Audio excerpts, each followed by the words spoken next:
Hello students. तो जैसा कि आप लोग देख सकते हैं नया सेटअप, तो हम लोग आज से ऐसे बोर्ड पे ही पढ़ेंगे, कोई दिक्कत नहीं है। और डिफरेंशिएशन में पढ़ा रहा था, उसको भी स्टॉप किया है बीच में, उसको भी कंप्लीट करा दूंगा।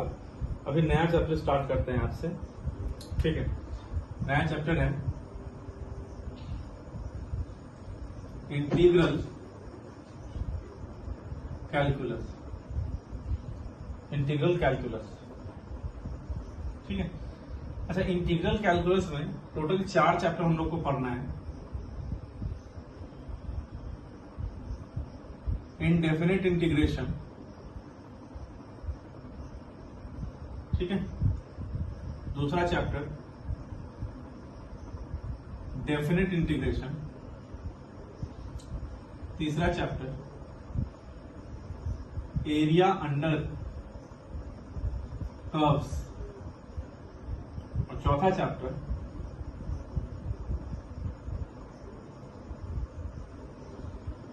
डिफरेंशियल इक्वेशन, ठीक है। डिफरेंशियल इक्वेशन, टोटल 4 चैप्टर्स अपने को पढ़ने हैं इंटीग्रल कैलकुलस के अंदर में। अभी हम लोग स्टार्ट करेंगे इंडेफिनिट इंटीग्रेशन, ठीक है। इंडेफिनिट इंटीग्रेशन, तो let's start indefinite integration.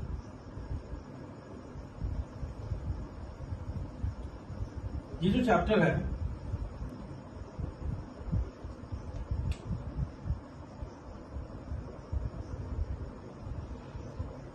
Indefinite integration,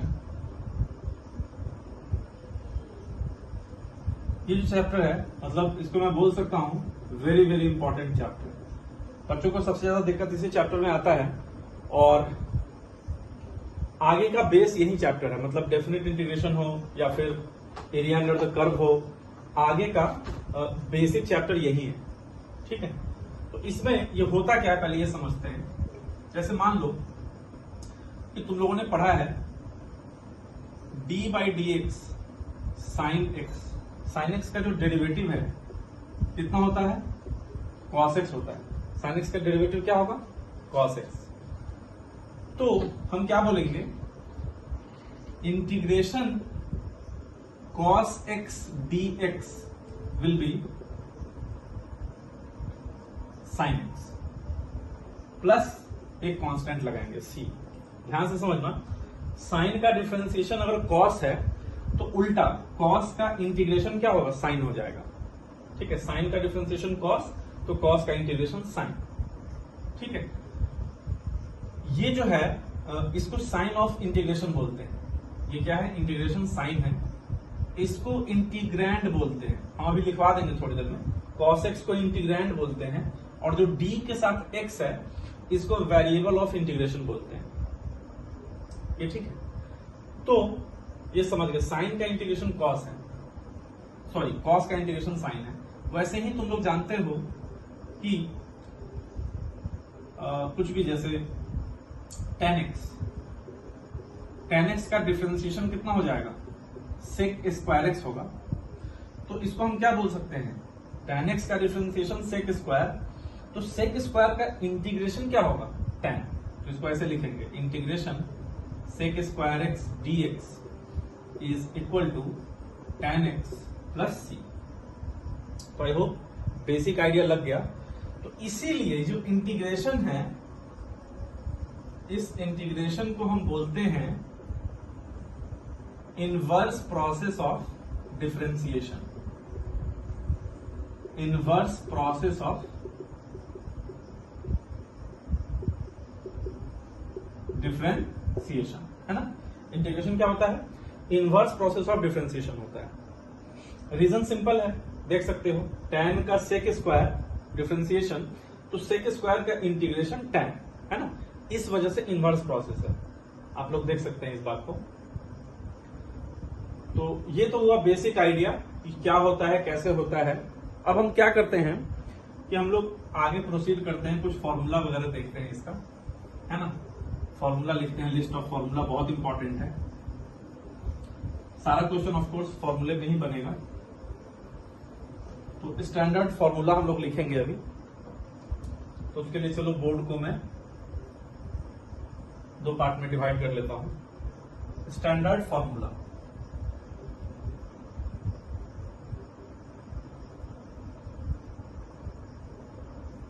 ठीक है, स्टैंडर्ड फॉर्मूला। ये बताने से पहले थोड़ा सा आइडिया दे देते हैं। इंटीग्रेशन fx dx है, इसमें ये जो fx है इसको क्या बोलते हैं, इंटीग्रैंड बोलते हैं इसको। इंटीग्रैंड मतलब जिसका इंटीग्रेशन हमें करना है उसको इंटीग्रैंड बोलेंगे। ये जो x है इसको बोलेंगे वेरिएबल ऑफ इंटीग्रेशन। x को क्या बोलेंगे, वेरिएबल ऑफ इंटीग्रेशन। और ये जो है इसको बोलते हैं साइन ऑफ इंटीग्रल। इंटीग्रल बोलो या इंटीग्रेशन बोलो एक ही बात है, साइन ऑफ इंटीग्रल, ठीक है। इस समझ में आ गया। डी के साथ जो लिखा हुआ है वेरिएबल हो गया, ये इंटीग्रैंड हो गया, ये साइन ऑफ इंटीग्रल हो गया। अच्छा, इसको पढ़ेंगे क्या, इसको क्या पढ़ेंगे, इसको पढ़ेंगे इंटीग्रल ऑफ एफ एक्स, और प्रिमिटिव भी बोलते हैं, प्रिमिटिव ऑफ एफ एक्स, और एंटी डेरिवेटिव भी बोलते हैं, anti derivative of f x. तीन चीज नाम है, ध्यान से सुन लेना। एग्जाम में तीनों में से कोई भी नाम आ सकता है, सीधे इंटीग्रल बोल दे या प्रिमिटिव बोल दे या एंटी डेरिवेटिव बोल दे, ठीक है। एंटी डेरिवेटिव क्यों बोलेंगे तुम समझ सकते हो, डेरिवेटिव का क्या है, इनवर्स प्रोसेस है, इस वजह से, है ना। तो अच्छे से नाम नोट करना, इंटीग्रल भी बोलते हैं, प्रिमिटिव भी बोलते हैं, एंटी डेरिवेटिव भी बोलते हैं, ठीक है। चलो अब आगे बढ़ते हैं, ये नाम जरूर नोट कर लेना। इसके अलावा इंटीग्रेशन में क्या होगा कि इफ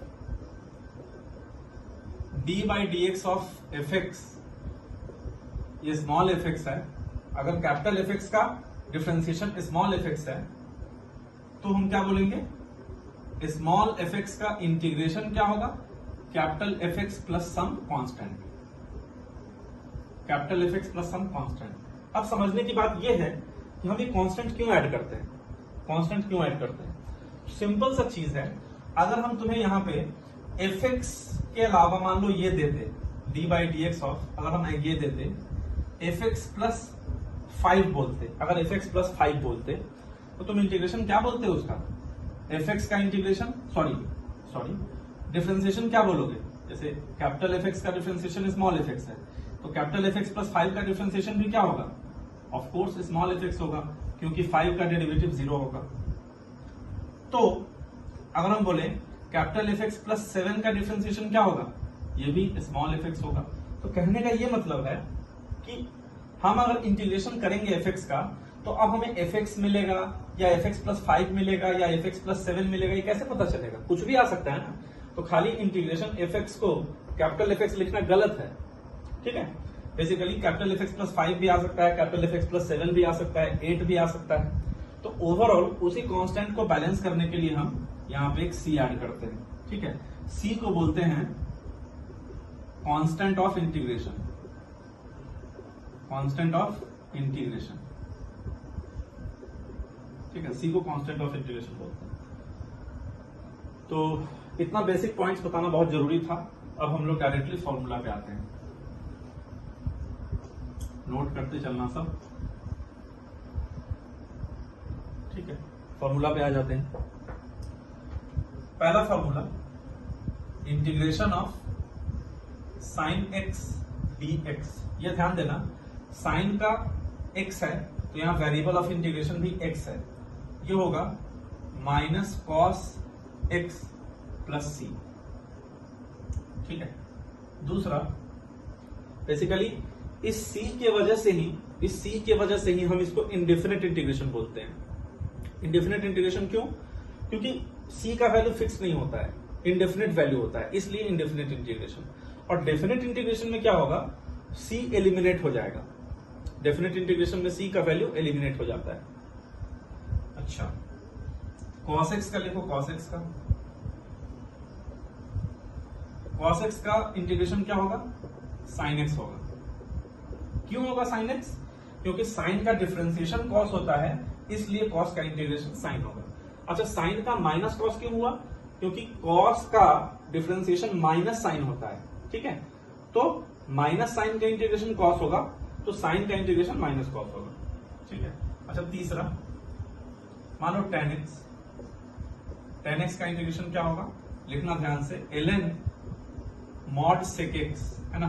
ln का मतलब क्या होता है, ln का मतलब होता है log बेस e, इसको log बेस e भी बोल सकते हैं, mod sec x। या फिर अगर sec x को लिखोगे 1 by cos x, अगर sec x को तुमने लिखा 1 by cos x, तो ये कितना हो जाएगा, minus ln mod cos x plus c, ये भी बोल सकते हैं, ठीक है।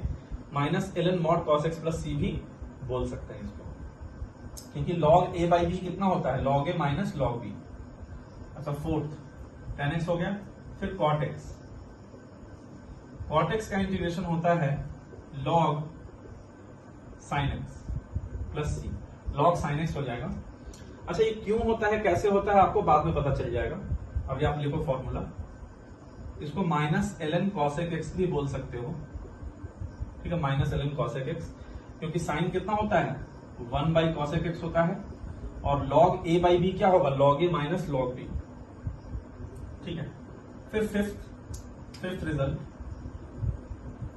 इंटीग्रेशन sec x dx, ये होता है log sec x plus tan x, log sec x plus tan x। Of course मैं चाहे log लिखूं चाहे ln लिखूं, कंफ्यूज मत होना, बेस दोनों का सेम है, e है base, log sec x plus tan x, और इस sec x plus tan x को ट्रिग्नोमेट्री लगा के तुम प्रूव कर सकते हो, ये कितना हो जाएगा, tan pi by 4 plus x by 2 हो जाएगा, है ना। ट्रिग्नोमेट्री लगा करके यू कैन प्रूव कि sec x plus tan x कितना होगा, tan pi by 4 plus x by 2 हो जाएगा, ठीक है, tan pi by 4 plus x by 2।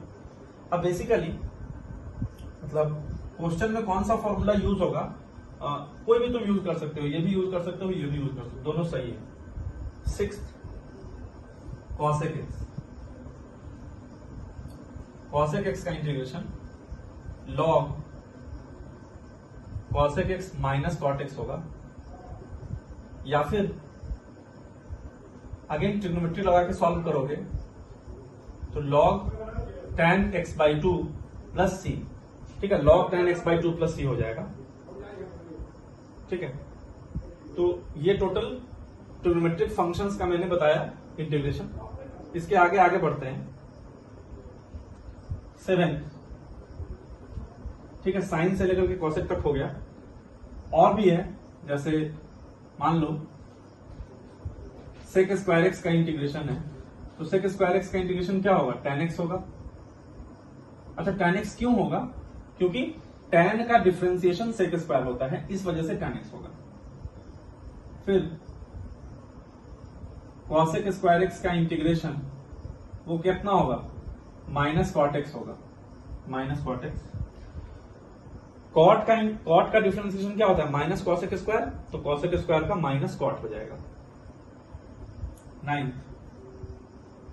Sec x into tan x का इंटीग्रेशन, ये बताने का जरूरत नहीं है, तुम ये सोचो किसका डिफरेंशिएशन होता है, sec x into tan x, तो ऑफकोर्स सेक एक्स का डिफरेंशिएशन होता है sec x into tan x, तो सेक एक्स tan x का इंटीग्रेशन सेक एक्स हो जाएगा। फिर cosec x into cot x, इसका इंटीग्रेशन क्या होगा, minus cosec x plus c, है ना। फॉर्मूला को बहुत अच्छे से लिखना बहुत ज्यादा जरूरी है, ठीक है, क्योंकि कहीं भी गड़बड़ हुआ मैथ्स में, तो अगर तुम्हें प्लस माइनस में गड़बड़ हुआ पूरा क्वेश्चन गलत हो जाएगा। तो ये टोटल मैंने ट्रिग्नोमेट्रिक से रिलेटेड बताया। अब अगला 11 बहुत इंपॉर्टेंट है, x की पावर n का इंटीग्रेशन।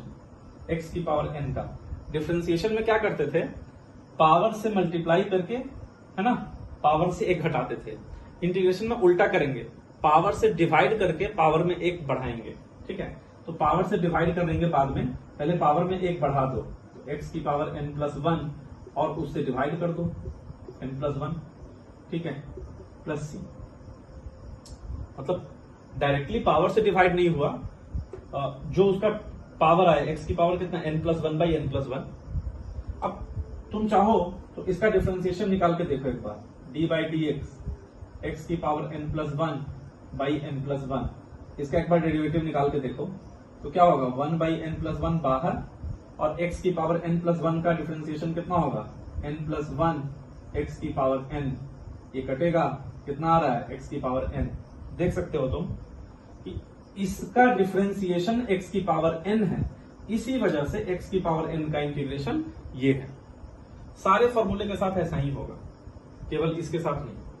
अच्छा 12, ठीक है, एक चीज ध्यान रखना, this formula is not valid for -1, n should not be -1। ये फॉर्मूला अप्लाई करने से पहले आपको देखना पड़ेगा कि n का वैल्यू -1 ना हो।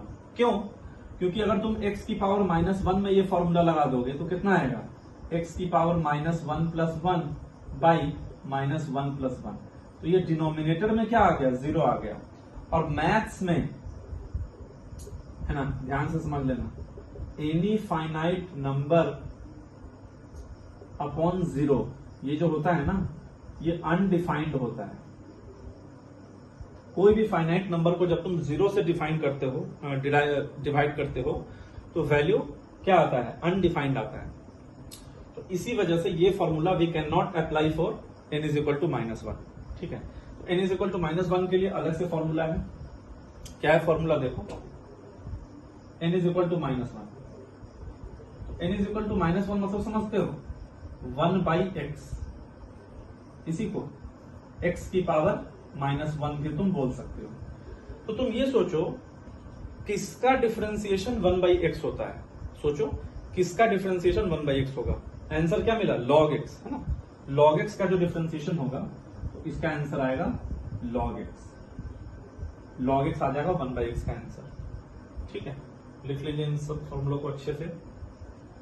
ऑफ कोर्स हर क्वेश्चन में बहुत सारा फॉर्मूला यूज होगा, ईच एंड एवरी क्वेश्चन, है ना। लिखिए अच्छे से।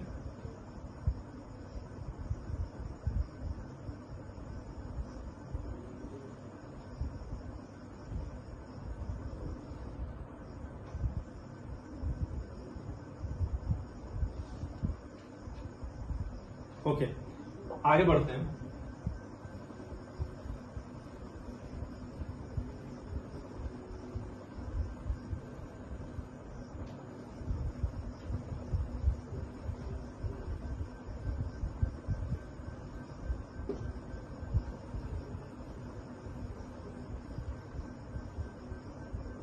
ट्वेल्थ तक हमने फॉर्मूला लिखवाया, फिर 13th फॉर्मूला,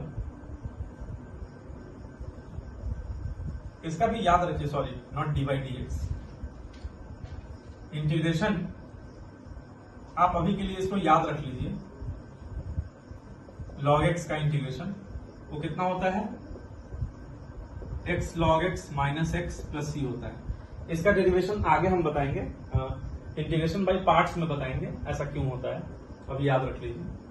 फिर 14 1/x का बता दिए, 1/x² का, 1/x² का ऑफ कोर्स कितना है, x की पावर -2 है।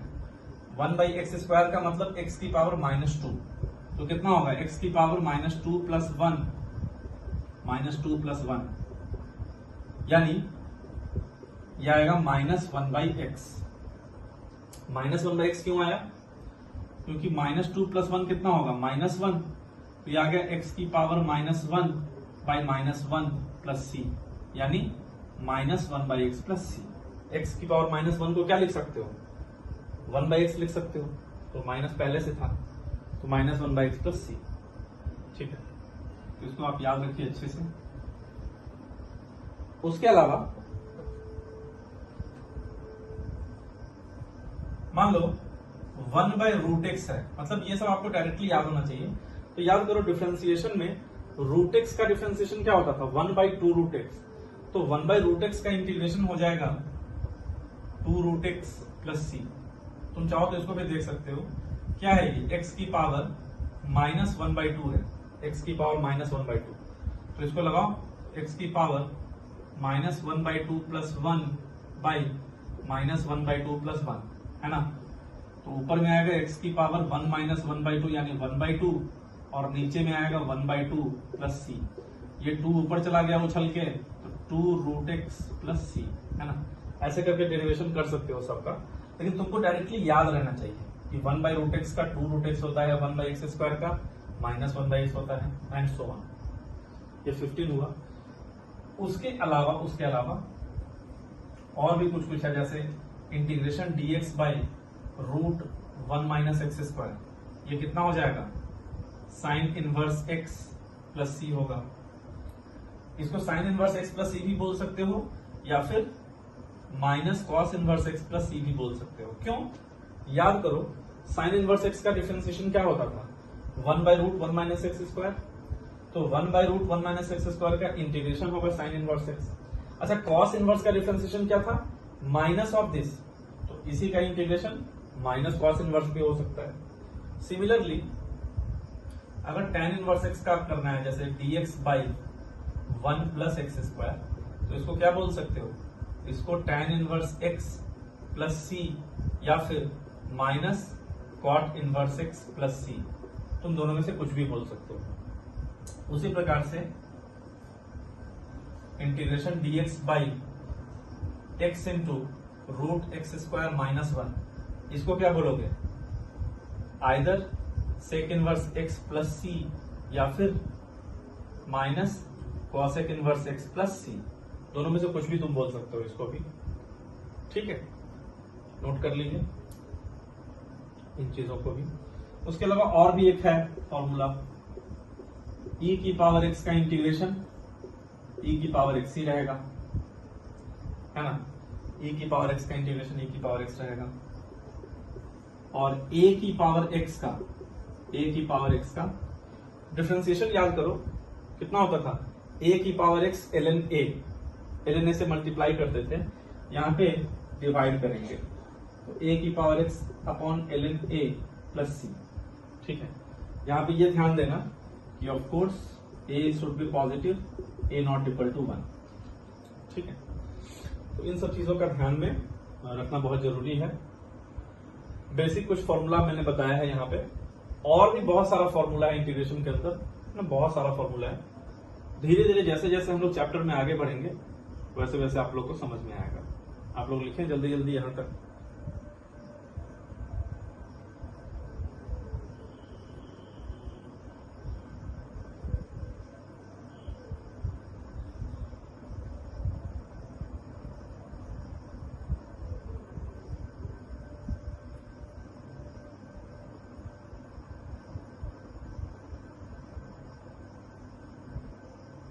आगे बढ़ते हैं।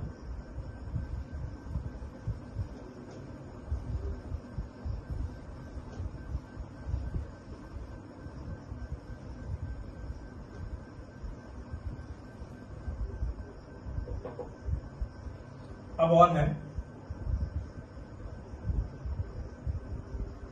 Some rules. कुछ रूल्स पढ़ते हैं इंटीग्रेशन के, ठीक है, कुछ रूल्स पढ़ते हैं। तो जैसे पहला रूल, इंटीग्रेशन के अंदर प्लस माइनस साइन के साथ अगर फंक्शंस हैं तो इंटीग्रेशन सब पे अलग अलग कर सकते हैं।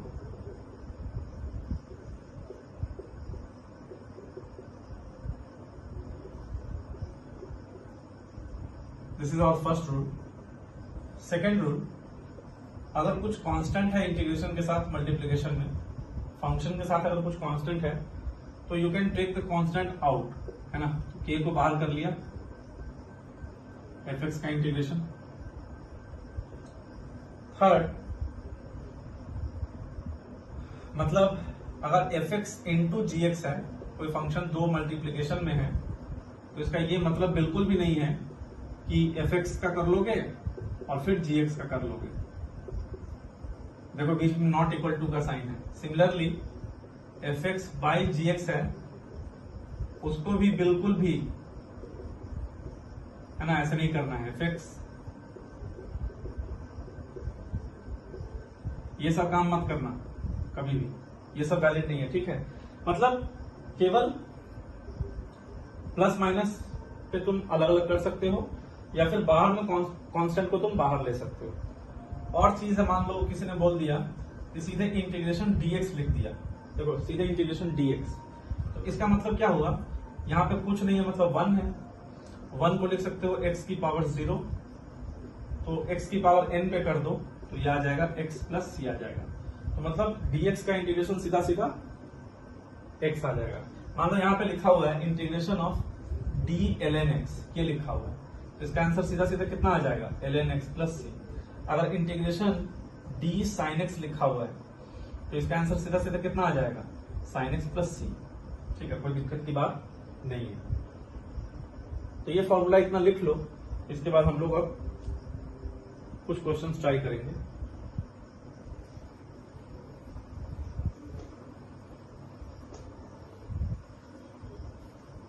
Now we will try some questions.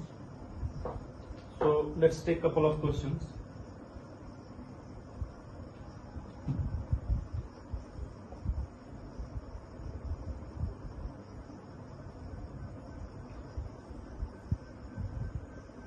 Cube root of x का इंटीग्रेशन,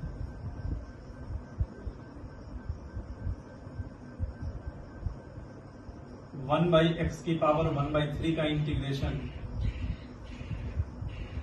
5 की पावर x का इंटीग्रेशन। मान लो ये तीनों क्वेश्चन है, बहुत ही सिंपल सा क्वेश्चन है, बेसिक है एकदम, कोई दिक्कत नहीं है। तो इसमें चलो देखते हैं बारी बारी से।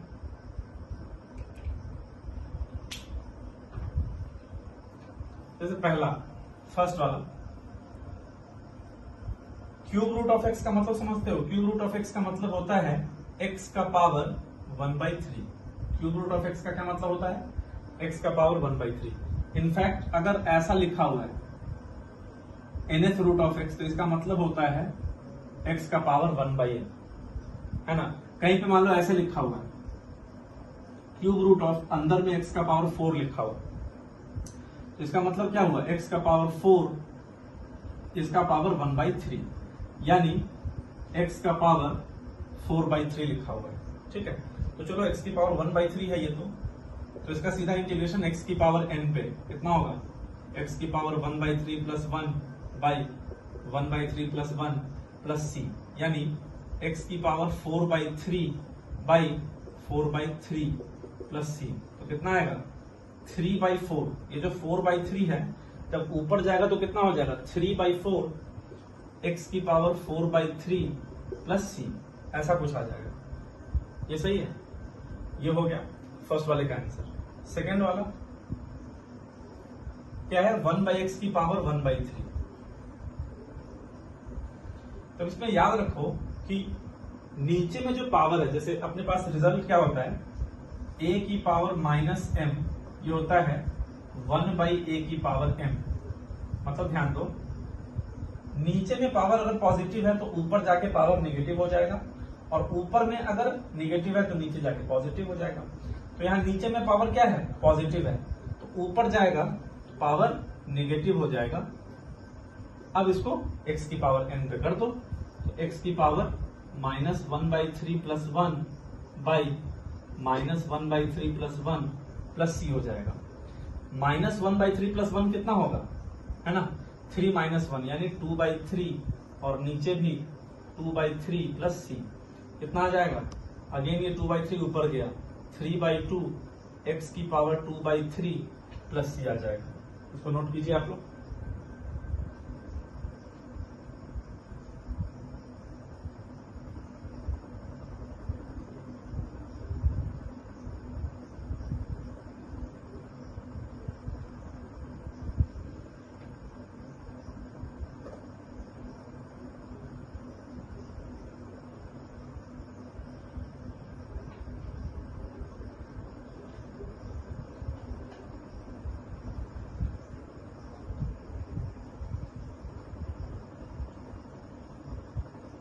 और थर्ड वाला बच रहा है 5 की पावर x, तो इसको भी देख लेते हैं। ये तो सीधा सीधा कितना हो जाएगा, 5 की पावर x बाई ln 5 हो जाएगा, क्योंकि मैंने पढ़ाया है ए की पावर एक्स का इंटीग्रेशन कितना होता है, ए की power x upon ln a होता है। तो उस हिसाब से इसका 5 की पावर एक्स बाई ln 5 हो जाएगा। ये ठीक है, चलो आगे बढ़ते हैं। ये तो एकदम बहुत ही बेसिक क्वेश्चन है। और कुछ क्वेश्चंस ट्राई करते हैं। जैसे मान लो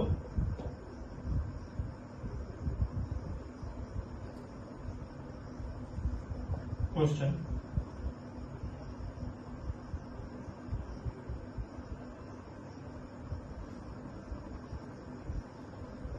थ्री साइन एक्स माइनस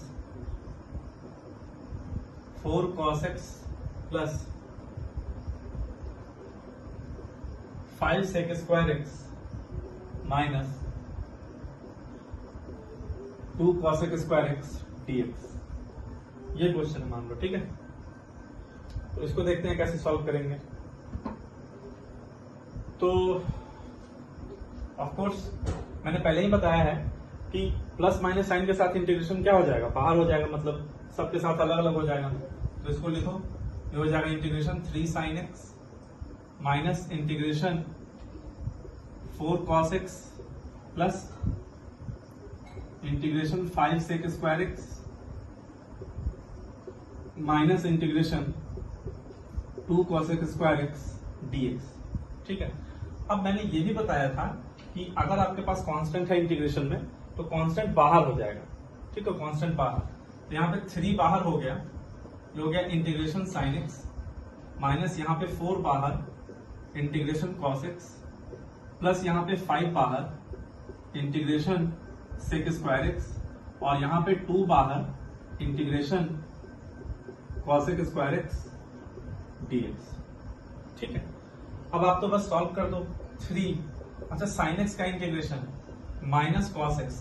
ध्यान देना, बच्चों को कंफ्यूजन होगा कि सर साइन एक्स का इंटीग्रेशन तो माइनस कॉस एक्स प्लस सी होगा। ठीक है, तो हम सी यहाँ पे सबके साथ अलग अलग नहीं ऐड करेंगे, हम क्या करेंगे पूरे का इंटीग्रेशन करेंगे, फाइनल आंसर में सी ऐड कर देंगे। ठीक है, तो माइनस कॉस एक्स हो गया माइनस 4 कॉस एक्स का integration sine x plus 5 sec square x का integration tan x minus 2 cosec square x का integration minus cot x. Of course ये सब फॉर्मूला आपको याद रखना पड़ेगा और कोई ऑप्शन नहीं है। और प्लस लास्ट में क्या करोगे, कांस्टेंट ऐड करोगे, तो ये हो जाएगा minus 3 cos x minus 4 sine x plus 5 tan x। ठीक है, और minus minus plus 2 cot x plus C, ये आपका आंसर हो जाएगा। बहुत सिंपल सा मेथड है, बहुत सिंपल सा क्वेश्चन है, कोई दिक्कत नहीं है।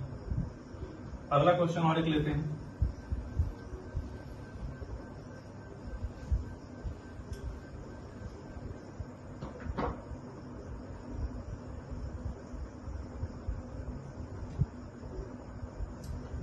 मान लो क्वेश्चन में बोला